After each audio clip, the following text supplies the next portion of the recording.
భారతదేశానికి ఎన్నికైన తర్వాత సాధారణంగా ఈరోజు వింటుంటాం అధ్యక్ష, లాటరల్ ఎంట్రీ అని. అంటే రాజకీయాలతో సంబంధం లేని వ్యక్తులను కూడా మనం రాజకీయాల్లో ముఖ్యంగా ప్రభుత్వాలలో ముఖ్యమైన పాత్రల్లో తీసుకురావడాన్ని లాటరల్ ఎంట్రీ అంటారు అధ్యక్ష. కానీ ఈ లాటరల్ ఎంట్రీ అనే విధానాన్ని ఆనాడు పివి నరసింహారావు గారు తీసుకొచ్చి రాజకీయాలతో సంబంధం లేని ఒక ఆర్థికవేత్త, ఆర్బీఐ గవర్నర్గా పనిచేసిన ఒక మంచి తెలివైన ఒక ఆర్థికవేత్త మనకు అందుబాటులో ఉన్నారని చెప్పి గుర్తించి గౌరవించి వారిని ఆర్థిక మంత్రిగా ఆనాడు నియమించారు అధ్యక్ష. ఆర్థిక మంత్రిగా నియమించబడ్డ తర్వాత డాక్టర్ మన్మోహన్ సింగ్ గారు ఆనాడు 1991లో అనుకుంటాను అధ్యక్ష, సబ్జెక్ట్ టు కరెక్షన్, బడ్జెట్ ప్రవేశపెడుతున్నప్పుడు ఒక గొప్ప మాట అన్నారు. ఆయన అన్న మాట, let the whole world here loud and clear, India is wide awake. అంటే ప్రపంచం మొత్తం వినాల్సిన సమయం వచ్చింది, నా దేశం మేల్కొని ఉంది అనే మాట ఆనాడు ఒక ఆర్థికవేత్తగా ఆర్థిక సంస్కరణలు ప్రవేశపెట్టే సందర్భంలో డాక్టర్ మన్మోహన్ సింగ్ మాట్లాడిన మాట అధ్యక్ష. ఆ మాటలు, ఆయన సిద్ధాంతం, ఆనాటి పివి నరసింహారావు గారి నాయకత్వం ఇవాళ ఈ దేశంలో సమూలమైన సంస్కరణలు తెచ్చింది. ఈ దేశంలో ఎన్నో రకమైన విప్లవాత్మకమైన మార్పులు కూడా వచ్చినాయి అధ్యక్ష. కేవలం 15 రోజులు మాత్రమే ఫారెక్స్ నిలువలు ఉన్న ఆనాటి పరిస్థితి నుంచి మొత్తం ప్రపంచం అంతా ఆశ్చర్యపోయే స్థాయికి దేశాన్ని పరిగెత్తించిన ఆర్థిక సంస్కరణ శీలి డాక్టర్ మన్మోహన్ సింగ్. అనవసరపు డాంబికాలు, అనవసరపు ఆర్భాటాలు లేకుండా, హడావుడి లేకుండా సింపుల్ లివింగ్, హై థింకింగ్ అనే మాటకి పర్యాయ పదంగా డాక్టర్ మన్మోహన్ సింగ్ గారిని మనం చెప్పుకోవచ్చు అధ్యక్ష. Loyalty is a very rate. Loyalty అనేది, విశ్వాసం అనేది ఇవాళ రాజకీయాల్లో చాలా అరుదైన పదం అధ్యక్ష.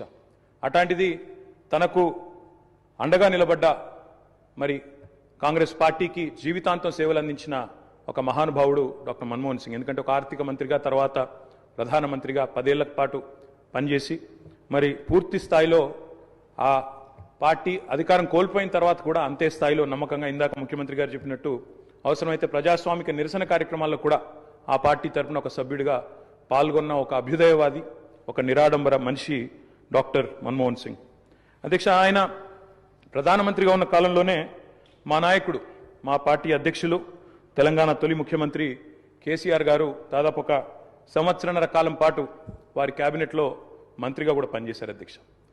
మంత్రిగా పనిచేసే క్రమంలో ఆనాడు 2004లో కాంగ్రెస్ పార్టీతో పొత్తు పెట్టుకొని మరి ఆనాడు ఎన్నికల్లో గెలిచిన తర్వాత క్యాబినెట్లో భాగస్వామ్య పక్షాలను కూడా ఆహ్వానించి కేసీఆర్ గారి క్యాబినెట్ మంత్రిగా తీసుకున్న తర్వాత వెంటనే ఒక చిన్న చిక్కు సమస్య వచ్చింది అధ్యక్ష. కేసీఆర్ గారికి పోర్ట్ఫోలియో ఆనాడు షిప్పింగ్ పోర్ట్ఫోలియో ఇవ్వడం జరిగింది.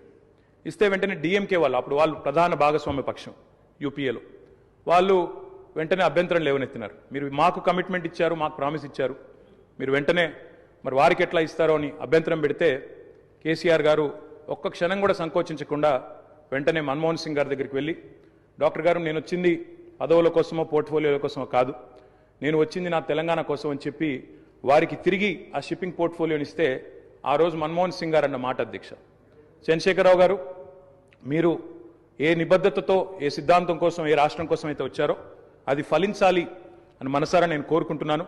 ఇవాళ ఈ నిర్ణయం మీరు ఏదైతే తీసుకున్నారో దీనివల్ల కూడా మీకు కూడా గొప్ప గుర్తింపు, గౌరవం వస్తుంది, మీరు ఒక కర్మయోగిగా గుర్తించబడతారని చెప్పి కూడా వారు చెప్పడం జరిగింది అధ్యక్ష. తదనంతరం 2004 నుంచి 14వ సంవత్సరంలో ఎప్పుడైతే తెలంగాణ రాష్ట్రం ఏర్పడ్డదో పెద్దలు చెప్తారు అధ్యక్ష, nothing can stop an idea who's time has come. అంటే ఒక గొప్ప ఆలోచనకు, ఒక అరుదైన సందర్భానికి సమయం వచ్చినప్పుడు ప్రపంచంలో ఏ శక్తి దాన్ని ఆపలేదు అధ్యక్ష. అట్లా మన్మోహన్ సింగ్ గారు కూడా నమ్మారు కాబట్టే ఆనాడు తెలంగాణ ఉద్యమంలో ఉన్న నిబద్ధత, తెలంగాణ ఉద్యమానికి ఉన్న బలం, తెలంగాణ ప్రజల యొక్క పోరాట స్ఫూర్తి ఇవన్నీ కూడా అర్థమైనాయి కాబట్టే 14లో ఆనాడు అనివార్య పరిస్థితుల్లో తెలంగాణ రాష్ట్ర ఏర్పాటు జరిగినప్పుడు అప్పుడు మన్మోహన్ సింగ్ గారి నాయకత్వంలో జరిగింది. తప్పకుండా మేమందరం కూడా దాన్ని మర్చిపోము అధ్యక్ష. ఒక్క మాట ఇవాళ గుర్తు చేసుకోవాల్సిన అవసరం ఉంది. మన్మోహన్ గారి నిబద్ధత గుర్తు చేసే సందర్భంలో సరిగ్గా ప్రధానమంత్రిగా వారు ఎన్నికైన తర్వాత 6 నెలలకి పెద్దలు మా పార్టీ అధ్యక్షులు కేసీఆర్ గారు ఆనాటి కేబినెట్ సహచరుడిగా వారికి ఒక ముఖ్యమైన డెలిగేషన్ నేను తీసుకొని వస్తున్నాను సార్, దయచేసి మాకు సమయం ఇవ్వండి అని అడిగినారు. ఇది నేను చెప్పేది మీరు పేపర్లో కూడా చూసుకోవచ్చు అధ్యక్ష. డిసెంబర్ 18, సరిగ్గా 20 సంవత్సరాల కిందట, డిసెంబర్ 18, 2004 సంవత్సరం అధ్యక్ష. టైం ఇచ్చారు ఆయన. ఇస్తే సార్ మాకు 5 నిమిషాలు కాదు, నేను ఒక ముఖ్యమైన బృందాన్ని తీసుకొస్తున్నా, ఆర్ కృష్ణయ్య గారు, అదేవిధంగా వకులాభరణం కృష్ణమోహన్ రావు గారు, ఇట్లా కొంతమంది మా దగ్గర బలహీన వర్గాల కోసం పనిచేసే నాయకులు ఉన్నారు, వారందరినీ తీసుకొని వస్తున్నాను, దయచేసి ఒక అర్ధగంట 45 నిమిషాలు సమయం ఇవ్వండి అన్నారు. అంటే మన్మోహన్ సింగ్ గారి గొప్పతనం ఏంటంటే అధ్యక్ష, సమస్య తీవ్రత తెలుసుకున్న తర్వాత ఓబీసీలకు అన్ని రాష్ట్రాల్లో మంత్రిత్వ అధ్యక్ష, భారత మాజీ ప్రధానమంత్రి డాక్టర్ మన్మోహన్ సింగ్ గారి మృతి పట్ల ఈ సభ తన తీవ్ర సంతాపాన్ని వ్యక్తం చేస్తుంది.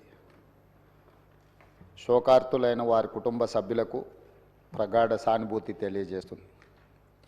అంతర్జాతీయ ప్రఖ్యాతి పొందిన ఆర్థికవేత్త డాక్టర్ మన్మోహన్ సింగ్ గారు భారతదేశానికి తన విశిష్టమైన సేవలను అందించారు.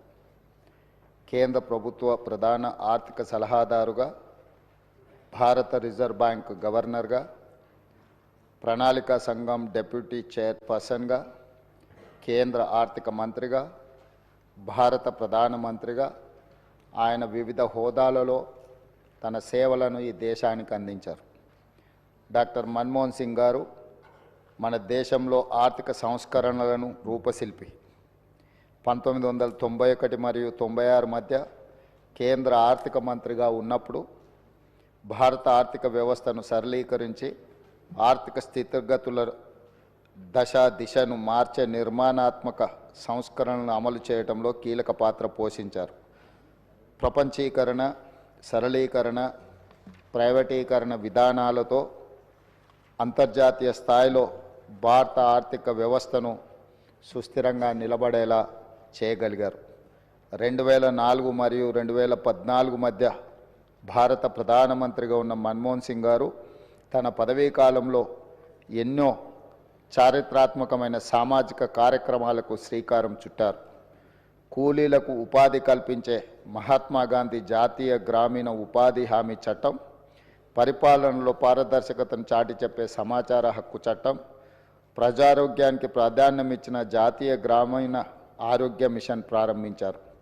అందరికీ ఆధార్ కార్డు లాంటి సామాజిక విప్లవాత్మక కార్యక్రమాలను ఆయన హయాంలోనే మొదలయ్యాయి.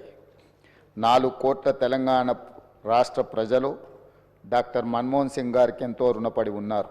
ఆయన ప్రధానమంత్రిగా ఉన్నప్పుడే తెలంగాణ రాష్ట్ర ఏర్పాటుకు మార్గం సుగమమైంది. 2014లో ఆంధ్రప్రదేశ్ రాష్ట్ర పునర్వ్యవస్థీకరణ చట్టాన్ని పార్లమెంట్ ఆమోదించింది. ఎన్నో ఏండ్ల పోరాటం ఫలించి తెలంగాణ రాష్ట్రం ఏర్పడింది. మన్మోహన్ సింగ్ గారు మన దేశానికి, ముఖ్యంగా తెలంగాణకు చేసిన సేవలకు ఈ సభ అపారమైన